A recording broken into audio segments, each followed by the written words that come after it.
So this is the mouth, दिख रहा है हमें। तो बचपन में एक फ़ोटो होती थी, याद होगी सबको, जहाँ पे ना हम कुछ इस तरह का डायग्राम बनाते थे और यहाँ पे हम डिफ्रेंशिएट करते थे कि कौन सा टेस्ट बड कहाँ पे रहता है। सो ये टेस्ट बड बेसिकली और कुछ नहीं, ये होते हैं पैपिलेस। हमें बहुत शार्पली इसलिए कभी टंग को स्क्रैप नहीं करना चाहिए, इनमें बहुत ज़्यादा ब्लड फ्लो होता है और फिर ब्लीडिंग हो जाते हैं। सो हमारे मुंह में जो रिलीज़ होता है वो होता है सलाइवा। कौन करता है? सलाइवरी ग्लैंड करता है। सलाइवा में पाए जाते हैं दो एंजाइम्स, लाइसोजाइम और अमाइलेज। ठीक है, अब एंजाइम की बात करी है तो let me just tell you what are enzyme. Enzyme are basically biological catalyst. जैसे नहीं हमें चीनी में पानी घुलाना होता है तो हम जल्दी से उसे गैस पे रख देते हैं, मैंने तो ऐसे बहुत किया है। तो एंजाइम क्या होता है? किसी ऐसे ऐसे ऐसे ऐसे चल रही सी रिएक्शन को बहुत तेज़ कर देता है, राइट। तो लाइसोजाइम जो पहला एंजाइम है ये एंटी माइक्रोबियल प्रॉपर्टीज शो करता है, ये हमारी माउथ को बैक्टीरिया से फ्री रखता है।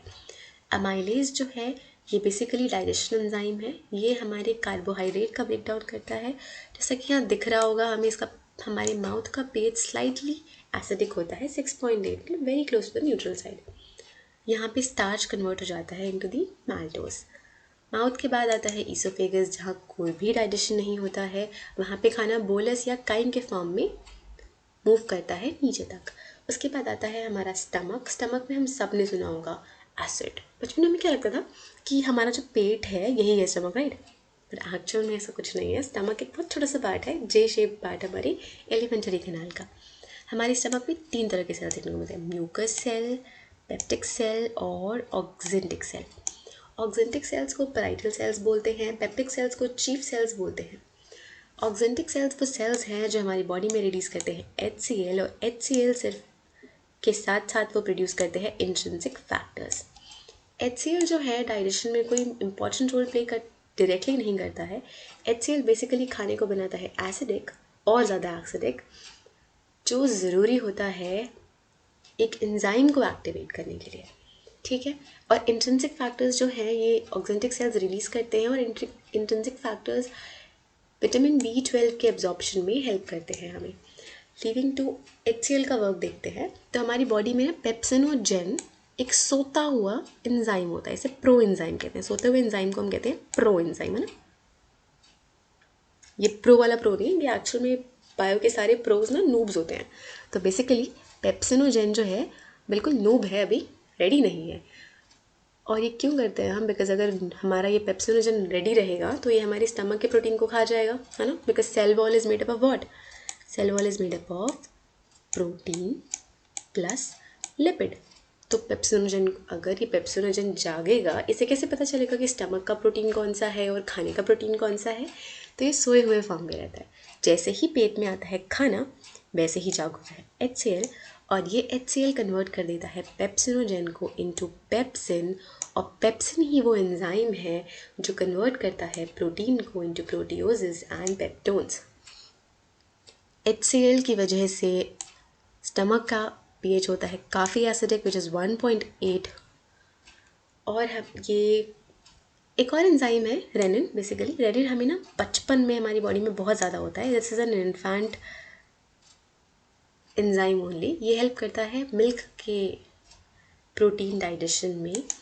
और अगर मैं बताऊं तो हमने सुना होगा बुढ़ापे में ना लोग थोड़ी लैक्टोज इंटॉलरेंट हो जाते हैं। इसका रीज़न क्या होता है? रेनिन जो है इसका quantity keeps on reducing as we grow older, right.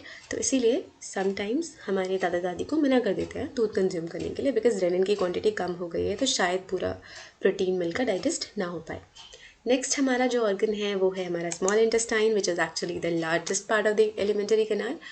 Small intestine जो है हमारा, ये कनेक्टेड है। तो इससे पहले जो ये 2 ग्लैंड्स थे हमारे, liver as well as the pancreatic gland, right.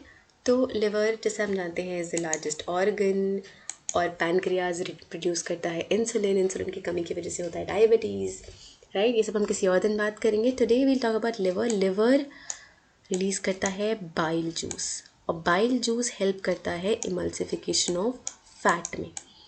तो इमल्सिफिकेशन ऑफ फैट क्या होता है, बेसिकली फैट मान लो तुम ये बड़ा सा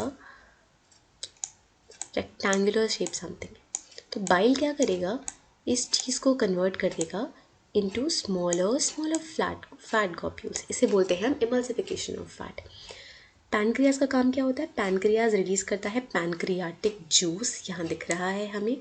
पैनक्रियाटिक जूस में हर तरह के एंजाइम देखने को मिलते हैं, trypsin, chymotrypsin, amylase, lipase, nuclease. तो बेसिकली प्रोटीन, फैट और न्यूक्लिक एसिड सबको डाइजेस्ट करने में हेल्प करता है पैनक्रियाटिक जूस। इसके अलावा स्टमक में ना बहुत एसिडिक था हमारा पीएच, कितना था हमारा पीएच 1.8। और कितना था हमारा सलाइवरी ग्लैंड का पीएच, सलाइवरी ग्लैंड का पीएच था हमारा 6.8, राइट। तो यहाँ से देखा हमने कि स्टमक, सलाइवरी ग्लैंड से स्टमक आने तक पीएच हो गया बड़ा एसिडिक। अब हमें इसको करना पड़ेगा न्यूट्रलाइज। तो बेसिकली हमारे पीएच को न्यूट्रलाइज करके बेसिक की तरफ ले जाने में हेल्प करता है पैनक्रियाटिक जूस। पैनक्रियाटिक जूस बनाता है हमारे पीएच को 7.8, जो हमारे इंटेस्टाइनल म्यूकोसा को HCl की एक्टिविटी से बचाता है। भाई एसिड के कोरोसिव एक्टिविटी से सबको बचाना बहुत ज़रूरी है, राइट।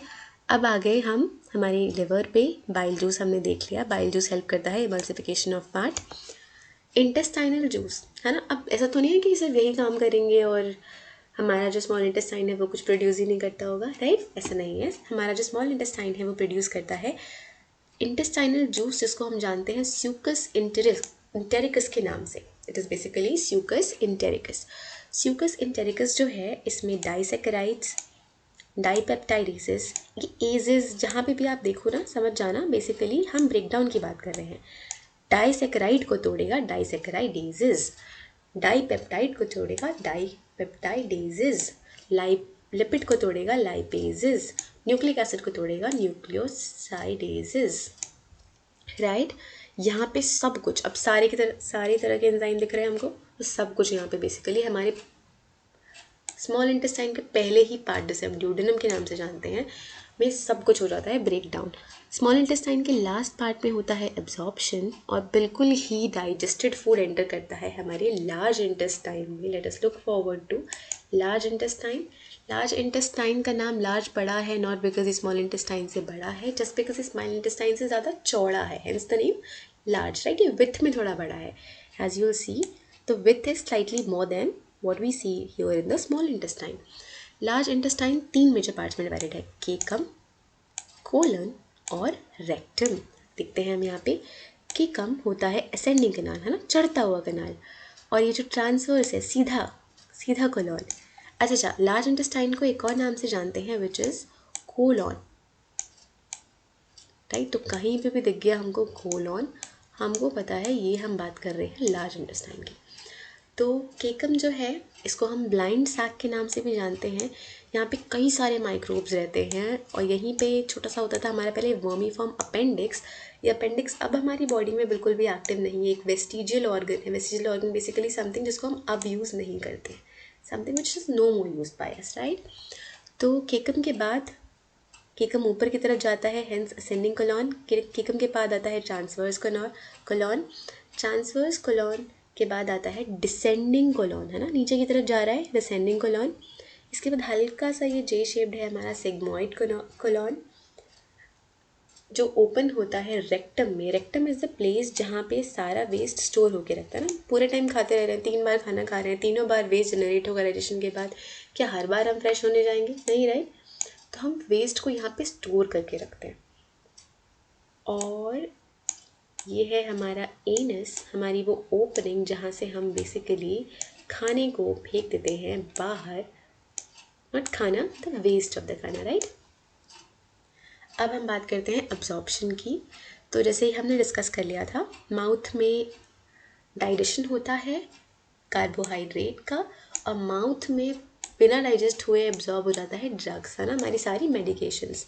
स्टमक, हमारे पेट में थोड़ा बहुत पानी एब्जॉर्ब हो जाता है, थोड़ा बहुत शुगर एब्जॉर्ब हो जाता है, और अल्कोहल, दारू, right, we should not consume this, but ये अल्कोहल जो है स्टमक में ही हो जाती है एब्जॉर्ब। स्मॉल इंटेस्टाइन में मैक्सिमम एब्जॉर्प्शन हो जाता है, लार्ज इंटेस्टाइन आने तक बचा हुआ सारा पानी और सारे मिनरल्स हो जाते हैं एब्जॉर्ब, और ये फिनिश हो जाता है हमारा डाइजेशन। आई होप आप सबको समझ में आया होगा।